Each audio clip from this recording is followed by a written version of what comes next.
Yo, what is going on, you guys? So today I'm bringing guys a brand new sports cards video. In today's video, I'm going to be breaking down a big mistake that a lot of investors, including myself, actually made. That has cost me personally thousands of dollars, and has probably cost a lot of people watching this video thousands of dollars. Now, before we get into that, I did want to say I am giving away a Darius Garland Prism PSA 10 this week. If you guys would like to enter, all you have to do, subscribe, comment, done, and like this video. So if you follow those 3 free steps, you have a free chance at a $60 to $70 card. So definitely go ahead, complete that. But without further ado, we will hop right into the video. So the biggest mistake that I'm seeing investors make right now is due to the places they check comps. Of course, eBay has been the #1 trading card marketplace for the longest time, for as long as I remember. And that is slowly shifting. And I see a lot of people, including myself, was getting caught months ago doing this, where I would only check eBay for comps. I would only check 130 point, and eBay, which is essentially 130 point just shows you the best offer price of eBay comps. So that is pretty much the biggest mistake, and where I got burned was buying cards based on eBay comps when there were much more recent comps at all types of different auction houses, my Slabs, a bunch of different sites. And essentially, when I went to the Burbank show and shows before that, I noticed that absolutely everybody was using either Alt or Center Stage or another comping place that shows all different marketplaces. So I think that is absolutely crucial right now.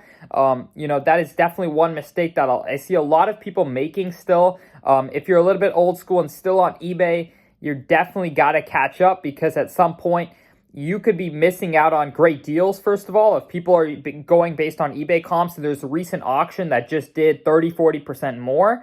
And then there's also the double-edged sword, whereas if you're buying into a card, an eBay comp may be very high from 2 months ago, and you don't realize there's an auction that ended much lower. And oftentimes, auctions do end under eBay comps if there's not enough people at a certain auction house. And also my Slabs, you're going to see people sell stuff, the same exact liquid cards, for 10% under, because on eBay you pay, say, 11% fees. On my Slabs, the seller's paying 1% fee. 1% fees. So essentially, they're going to be inclined to take a smaller offer because they're going to be netting the same amount of money. For example, if I sold a card for $100 on eBay, $100 on my Slab, I'm going to be, netting, $10 more on my Slabs. So I could take a $90 offer on my Slabs or a $100 offer on eBay, and that's going to net me the same if I'm a seller.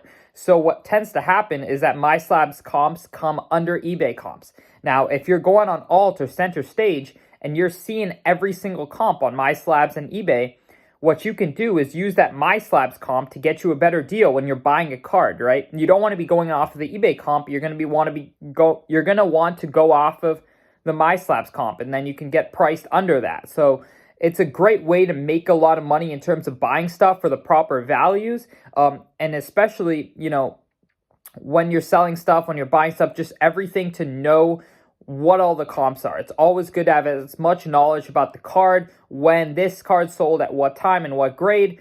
It definitely makes a huge difference, I would say.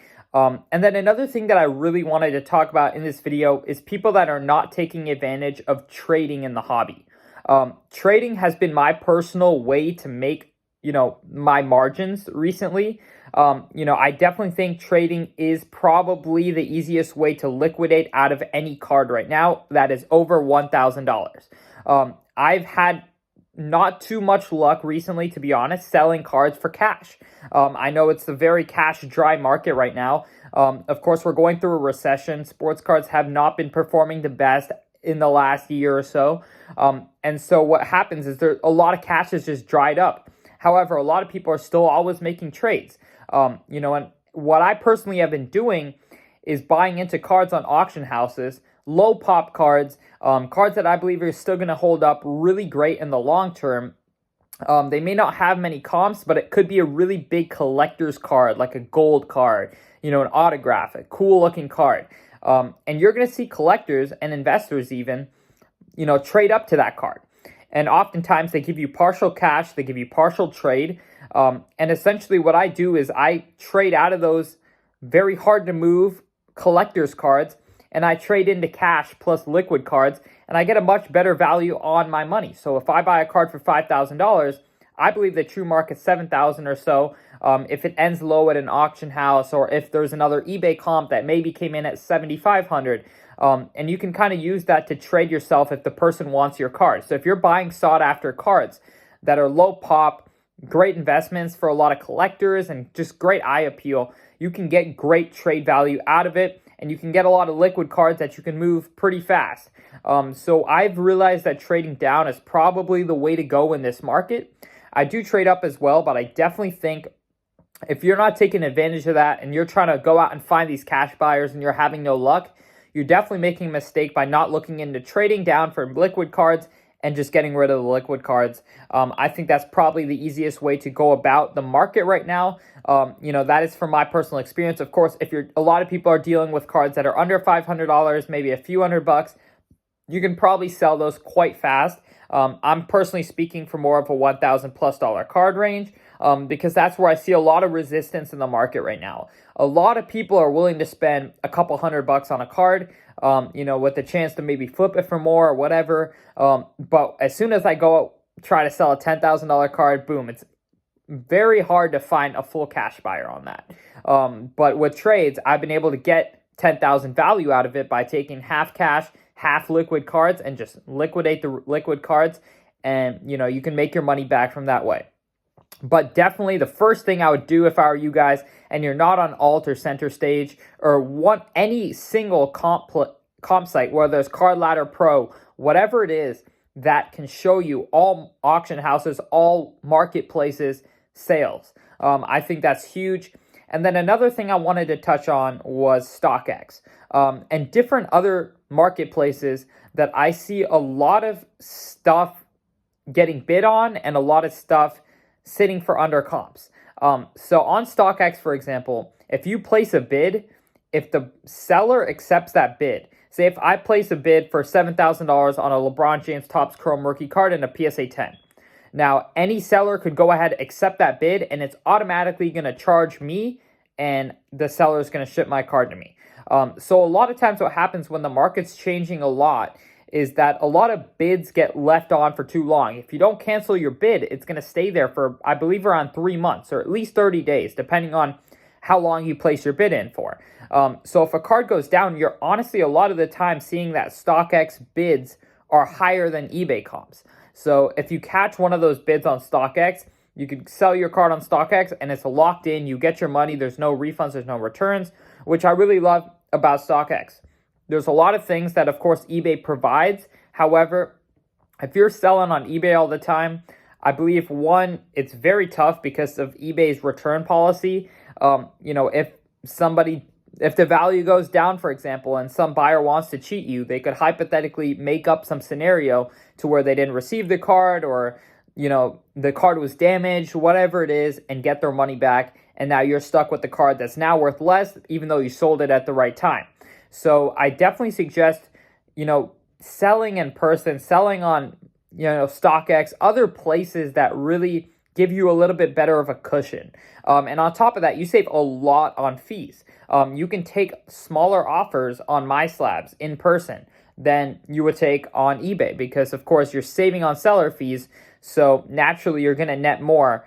And buyers as well. They save on tax if they don't buy on eBay, right? So there's a lot of benefits to selling and buying on different places. I know I've been talking to you guys about this a lot, but I definitely want to stress it. If you're still, an eBayer, I would definitely suggest branching out because I see the hobby branching out really fast from eBay into different auction houses, into different marketplaces. I know there's a lot of opportunity in smaller fractional ownership companies I'm seeing right now. For example, Liquid Marketplace, I'm seeing some, $700,000 cards being valued at around $200 to $300 because, the share prices have tumbled so much. So that's definitely something to look into. If you are on Liquid Marketplace, you of course know what I'm talking about. Essentially, these tokens is what they call it. It's a share of the card. It's the same as buying a share of a company, but it's a share of a card. And you have you have a vote as to when you want to sell it, if it goes to auction, or if you just want to sell your shares outright. So if you do that, there's a lot of stuff right now that, each share comes out at around 10 cents, and then there's, say if it's $100,000 card, you're going to have a million shares at 10 cents. And a lot of those shares right now are going for like less than, 2/10 of a pen, less than 2/10. Or 2 pennies is what I mean, 2 cents. So if you're going ahead and buying those up, you're getting it for a great price, great value. So I think that stuff for the long term, just figuring out long-term positions is a must right now, because prices are so low to where if Fanatics comes in and blows up the sports card hobby, you definitely want a piece of it. You want to have those cards that you're holding on to, that you believe in the long term. So yeah, thank you guys so much for watching this video. If there's anything I wasn't clear about or that you guys want a separate video on, definitely let me know in the comment section below. And if you would like to enter into the Darius Garland giveaway, subscribe, like this video, and comment the word done. Other than that, I hope y'all enjoyed, and I'm out. Peace.